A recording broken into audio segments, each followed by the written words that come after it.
Vous allez bien?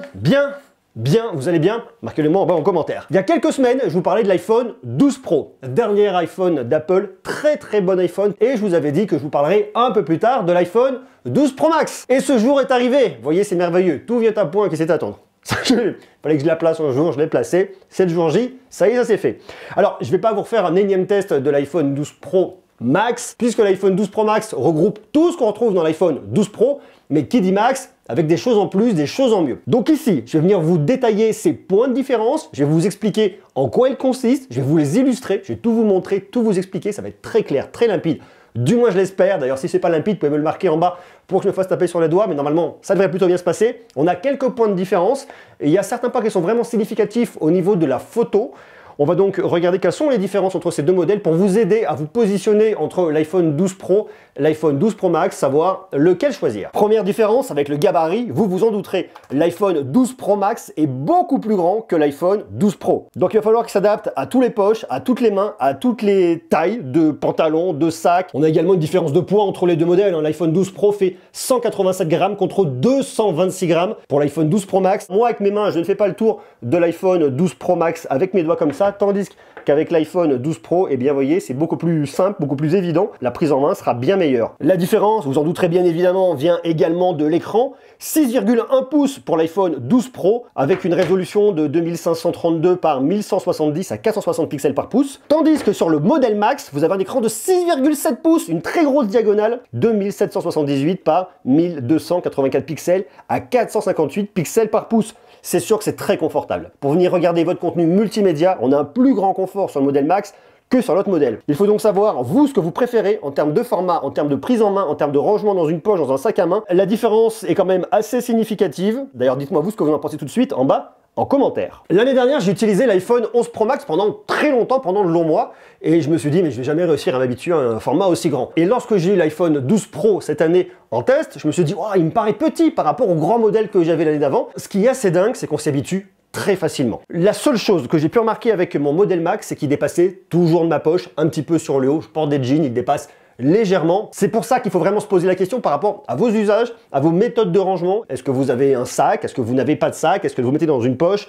Est-ce que vous avez de la place dans vos poches pour venir le loger? Il faut aussi penser au côté un peu pratique. Et dans les deux cas, ce qu'il faut vous dire, c'est que vous allez vous habituer au très grand écran du Max ou au grand écran du 12 Pro. Mais là où on a une vraie différence, c'est sur l'appareil photo. Ça, c'est le bloc photo de votre iPhone. Je sais, je te signe très mal. Vous avez ici votre capteur grand angle. Ici, c'est l'ultra grand angle. Tandis qu'ici, vous avez le téléobjectif. Dans tous les cas, vous avez des capteurs de 12 mégapixels. Que ce soit sur l'iPhone 12 Pro ou l'iPhone 12 Pro Max, l'ultra grand angle, c'est exactement le même. Les différences vont s'opérer ici au niveau du grand angle et au niveau du téléobjectif. Sur l'iPhone 12 Pro, vous avez une taille de pixels de 1,4 micromètres. Tandis que sur le modèle Max, vous avez des pixels qui sont un peu plus grands, de 1,7 micromètres, ce qui vous permettra de capter plus de lumière, plus de détails et d'avoir des photos de meilleure qualité avec votre objectif principal. Mais c'est pas tout, puisque sur le Max, vous avez également votre stabilisation optique qui va être différente. Sur l'iPhone 12 Pro Max, vous avez une stabilisation par déplacement du capteur. C'est une technologie qu'on trouve dans les appareils photo réflexes et que Apple a réussi à intégrer à son smartphone. On aura donc une meilleure stabilisation au niveau de l'iPhone 12 Pro Max qu'au niveau de l'iPhone 12 Pro. Mais déjà, la stabilisation de l'iPhone 12 Pro est très bonne. Et l'autre différence va se faire au niveau du téléobjectif. Sur l'iPhone 12 Pro, on a un téléobjectif de 12 mégapixels avec une ouverture de f2.0, tandis que sur l'iPhone 12 Pro Max, on a toujours un téléobjectif de 12 mégapixels, mais cette fois-ci, l'ouverture est de f2.2. Sur l'iPhone 12 Pro, vous avez un équivalent de 52 mm, tandis que sur l'iPhone 12 Pro Max, vous avez un équivalent de 65 mm, ce qui fait que sur l'iPhone 12 Pro, vous avez un zoom optique x2, tandis que sur le modèle Max, vous avez un zoom optique x 2.5. Vous allez donc pouvoir venir chercher des images beaucoup plus loin avec le modèle Max qu'avec l'iPhone 12 Pro. De la même manière, au niveau du zoom numérique, vous allez arriver sur un x10 au niveau du 12 Pro et un x12 au niveau du 12 Pro Max. Ça, c'est pour la photo, mais sur la vidéo, vous avez également une différence puisque vous arrivez avec un zoom numérique x6 sur le 12 Pro et un zoom numérique x7 au niveau du 12 Pro Max. Ici, je vous prends les photos avec la caméra grand angle. Pas de grande différence, bien évidemment, là-dessus. On va continuer ensuite avec le téléobjectif. On voit qu'avec effectivement le x2,5 de l'iPhone 12 Pro Max, eh bien, on se rapproche davantage. Ça me paraît assez normal. On retourne sur le grand angle pour voir qu'on a un capteur qui est quand même plus grand. Eh bien, on va avoir plus de détails et de meilleures couleurs. Eh bien, pour moi, c'est pas du tout flagrant. Les bleus sont bleus, les verts sont verts, sensiblement de la même manière. Le téléobjectif, vous le voyez une fois de plus, on vient se rapprocher davantage, mais je reste vraiment dans la même colorimétrie. Apple maîtrise vraiment bien sa copie d'un côté comme de l'autre. On retourne sur le grand angle. Pour moi, c'est aussi une fois de plus sensiblement la même chose. On vient se rapprocher avec le téléobjectif. La qualité de l'image est vraiment la même. Le grand angle, alors c'est moi qui me suis un peu déplacé sur l'iPhone 12 Pro Max, mais sinon le jaune est jaune de la même manière. Les détails sont exactement les mêmes d'un côté comme de l'autre. Même rendu au niveau du grand angle. Téléobjectif, on voit qu'on se rapproche un peu plus sur la photo de droite avec l'iPhone 12 Pro Max, mais c'est normal. On arrive place de Jode à Clermont-Ferrand, sensiblement le même résultat à droite comme à gauche. Dites-moi si vous voyez une différence. Et ensuite on arrive avec le téléobjectif, on voit qu'on peut se rapprocher une fois de plus, bien plus avec l'iPhone 12 Pro Max qu'avec l'iPhone 12 Pro. On a effectivement vu la différence au niveau des photos de jour, mais on a également une différence au niveau de la photo de nuit, puisqu'on a un plus grand capteur au niveau de l'iPhone 12 Pro Max, on laisse passer plus de lumière, on aura donc un gain au niveau des photos de nuit. C'est ce qu'on regarde maintenant. Vous allez voir par moment, la différence, elle n'est pas hyper flagrante. Ici, il y a une différence. Peut-être parce que j'ai bougé sur la photo de gauche, une petite différence au niveau des arbres. Sinon, globalement, c'est à peu près la même chose sur cette photo-là. Je vois pas vraiment de différence. Très honnêtement, l'iPhone 12 Pro est vraiment très très bon, le Max, de la même manière. On change ensuite à la photo suivante, c'est pareil. Regardez la luminosité, que ce soit aussi bien au niveau du banc, au niveau du sol, au niveau des éclairages au fond, le ciel noir pour moi. C'est kiff-kiff, vraiment.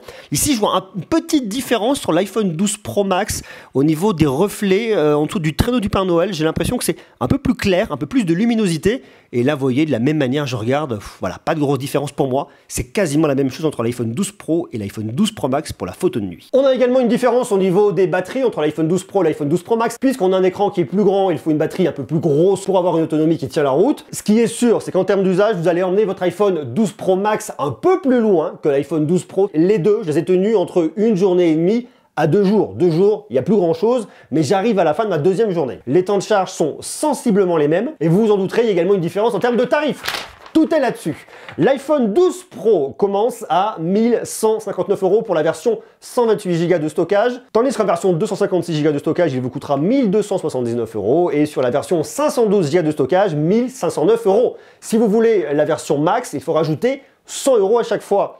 128 Go de stockage, 1259 €, 256 Go de stockage, 1379 €, 512 Go de stockage, 1609 €. Pour 100 € d'écart, vous allez avoir un smartphone qui va être plus grand, forcément, c'est le max, qui viendra tenir plus de place dans votre poche, mais qui vous accordera également un plus grand confort sur le visionnage. Les performances au niveau de la photo vont être améliorées, l'autonomie va être un peu meilleure sur l'iPhone 12 Pro Max que sur l'iPhone 12 Pro. Déjà, avec l'iPhone 12 Pro, vous avez un excellent photophone. Apple maîtrise vraiment, mais vraiment très bien sa copie, que ce soit pour les photos, que ce soit pour les vidéos, ça marche super bien. Donc si vous voulez un smartphone un peu plus compact, qui marche très bien, qui vous emmènera partout, qui est extrêmement performant, l'iPhone 12 Pro est super bien. On est ici dans du très haut de gamme, mais si vous voulez ce qui se fait de mieux en termes de photos aujourd'hui chez Apple, eh bien c'est celui-là qu'il vous faudra, c'est l'iPhone 12 Pro Max. Vous capterez un peu plus de lumière, vous irez un peu plus loin avec le téléobjectif. Si pour vous, la photo, c'est quelque chose d'extrêmement important, que vous travaillez même avec de la photo et que vous voulez pouvoir bosser avec votre smartphone, iPhone 12 Pro Max. Pour 100 € de plus, ça vaut le coup. Tout le reste de la configuration, c'est exactement la même chose. Même processeur, même technologie d'écran, même technologie de RAM, tout est exactement similaire, mis à part ces 3 points vraiment importants, le format, la photo et votre batterie. À vous de me dire, vous, maintenant, ce que vous en pensez en bas, en commentaire. Quel iPhone est fait pour vous? Est-ce qu'un iPhone, déjà, est fait pour vous? Et entre ces deux modèles, lequel vous conviendrait le mieux? L'iPhone 12 Pro, un modèle très haut de gamme, ou alors le Max, ce qui se fait de mieux aujourd'hui chez Apple, l'iPhone 12 Pro Max. Marquez-moi ça en bas, en commentaire. Quant à nous, on parle très prochainement d'Apple, puisqu'on va se parler de l'iPad 8 d'ici quelques jours. On va se parler également du MacBook Pro 13 pouces avec la nouvelle puce M1, mais également du Mac Mini. D'ici là, je vous envoie beaucoup d'amour, prenez soin de vous, et à très vite. Ciao!